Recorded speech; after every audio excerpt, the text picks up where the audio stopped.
ช่วงนี้ทางเหนือของประเทศเอธิโอเปียก็ได้เริ่มหนาวแล้วสำหรับเมนูแก้หนาวของชาวเอธิโอเปียนั้นนั่นก็คือ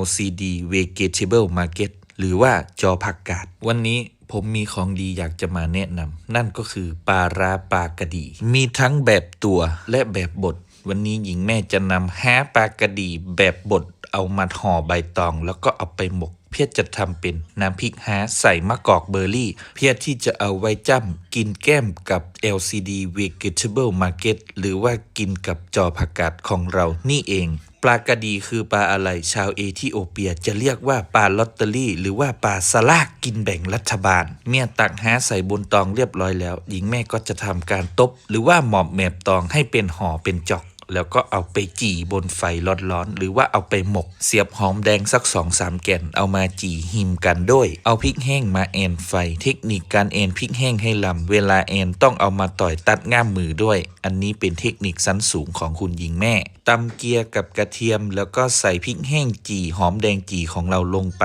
ตำทุกอย่างสูนกันให้เรียกปรุงรสด้วยผงโมโนโซเดียมกลูตาเมตนิดหน่อยเพื่อเพิ่มความลำเตหมกฮาจีที่เราจีจนสุกแล้วกลิ่นตั้งดังหอมมากสำหรับฮาเจ้านี้ควัดหมกฮาจีของเรามาใส่ในครกแล้วก็ทำการตำสูนทุกอย่างให้เข้ากันบีบมะกอกเบอร์รี่ของเราใส่ไปสัก2 แก่นเพื่อเพิ่มความส้มน้ำพริกฮะถ้ามีความส้มจดหลอดมันจะล้ำมากเสร็จแล้วควัดน้ำพริกของเราใส่ถ้วยตามด้วยการถอกน้ำล้างครกลงไปเพื่อที่จะทำการแตวอุ่ยใบพาสลีย์ป้อมหอมเป็นการปิดท้ายเสร็จเรียบร้อยสำหรับน้ำพริกฮะของเราเสร็จจากน้ำพริกเราก็ง้อยมาช่วยผัก Vegetable Market ของเราให้สะอาดไซส์เด็ดเอาแต่ยอดอ่อนๆแช่น้ำรอไว้ก่อนตั้งหม้อแกงวินเทจลงบนเตาโลถอกกระดูกหมูที่เรากกเรียบร้อยแล้วลงไปเมื่อน้ำเริ่มเดือดเราจะทำการจูนเอาปวกด้านบนออกน้ำซุปของเราจะได้ใสและน่าหีบปรุงรสด้วยเกลือ1 ยุ่มมือแล้วก็ซุปก้อน